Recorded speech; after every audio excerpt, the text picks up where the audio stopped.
Because you clicked on this video, you probably have a plant that has yellowing leaves and you want to know two things. One, you want to know why does your plant have yellowing leaves? And two, you want to know what can you do to prevent yellowing leaves in the future.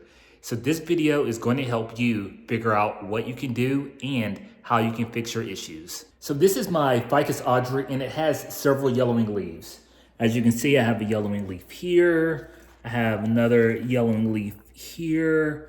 And then I have yellowing leaves all throughout this plant.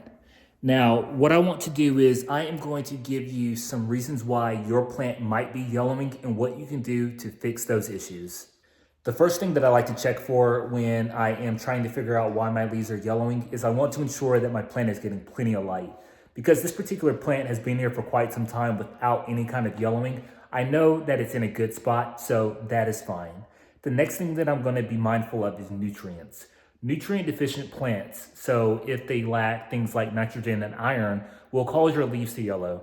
I feed this plant during the growing season and I feed it with a well-balanced fertilizer, so that most likely isn't going to be the issue. During the wintertime, your plants really aren't going to be heavy feeders, and because they're not heavy feeders, it really isn't going to do, or it really isn't going to contribute to any of the yellowing that you might see on your leaves here. Now, what we're going to do next is we're going to check for pests. Pests are things that can really impact your leaves in a negative way. If you see here, I do have some leaves that are nice dark green, and I have a leaf underneath that is really lacking that deep green looking color. When you have pests such as spider mites, for instance, you can check for webbing. So if you check for webbing, you're just looking for really think of it like a spider web that you would see really in areas where the leaf meets the trunk of your plant. And depending on how closely your leaves are to one another, you'll also see webbing all throughout. I don't have any kind of webbing here, so I know spider mites aren't my issue. The second thing what you can check for is you can check to see whether or not you have any pests that reside under the underside of your foliage. So I don't have any. I don't really see anything that is moving, which is a great sign. And I have a little dust here, but that's plenty, that's totally okay. But another thing to be mindful of too, and another great way to determine if you have pests, is to see whether or not your leaves are yellowing from a particular area outward. Meaning I have a yellow leaf here, and this leaf is sitting on top of this green leaf right here. If I had any kind of pest, what you would see is you would see impact from this leaf migrating over to this leaf here.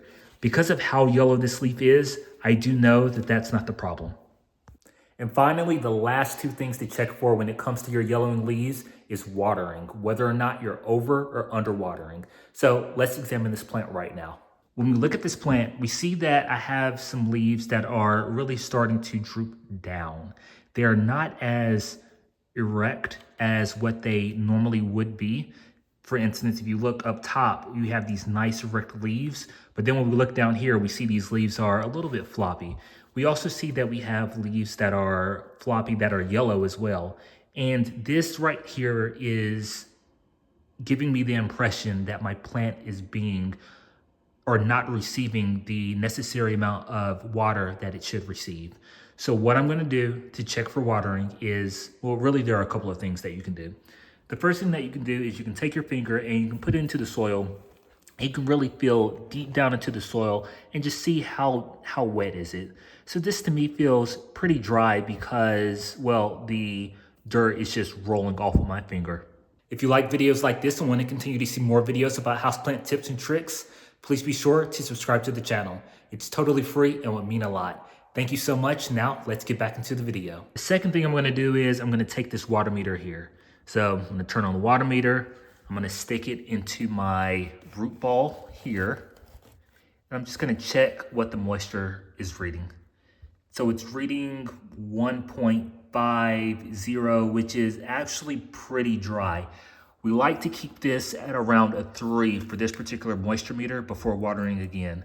But Sometimes your moisture meter might not be accurate, so there's one surefire way to check to make sure that your plant is being watered properly. So what I'm going to do now is I'm going to lift this Ficus audra root ball up out of its pot, and I'm going to take a look at the root ball to see how saturated it is or isn't. So when taking this root ball out, I can tell you just by touching this and feeling this, it is pretty dry. It's not getting nearly as much water as it should. The roots look decent. I'm not noticing any kind of root binding, which is great, but the root ball itself is dry. And because my root ball is dry, it's causing some of my leaves up top to be impacted. Unfortunately, once your leaves start to yellow like this, you can't do any kind of reinvigorating the yellowing leaves. These leaves are eventually going to fall off. So what you should do is you should focus on the new growth and the growth that is still green, as opposed to trying to save your yellowing growth. A lot of times what happens is people try to focus on this old growth that has yellowed. And by focusing on this yellowed growth, you're actually doing more harm than good. So you might, for instance, try to give your plant more fertilizer in hopes that you will save this yellowing leaf. And by giving your plant more fertilizer, you're actually going to cause more damage to the leaves themselves. If you notice yellowing leaves and you're trying to save it, you might either reduce the watering or you might increase the watering, hoping that you'll save this leaf. But that, again, is going to impact the yellowing leaf. I'm going to show you why this plant is suffering too. So when you look here, I did a video earlier about having a wicking system for plants such as this.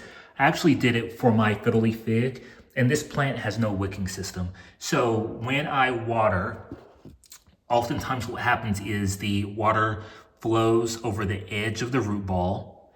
It goes down, out the bottom, and into the saucer, but it has no way of uptaking any kind of that moisture that's at the bottom of the saucer back into the plant.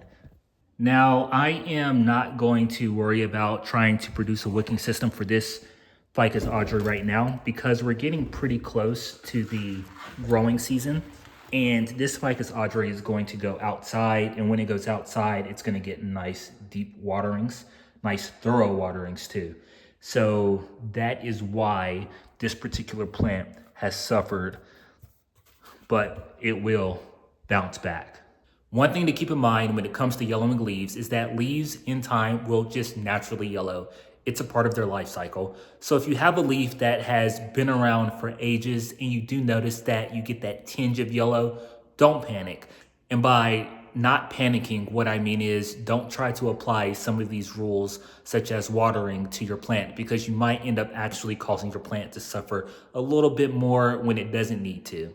I hope you enjoyed this video. If you did, please be sure to give it a thumbs up. My name is Brad. Thank you so much for watching, and I'll see you on the next one.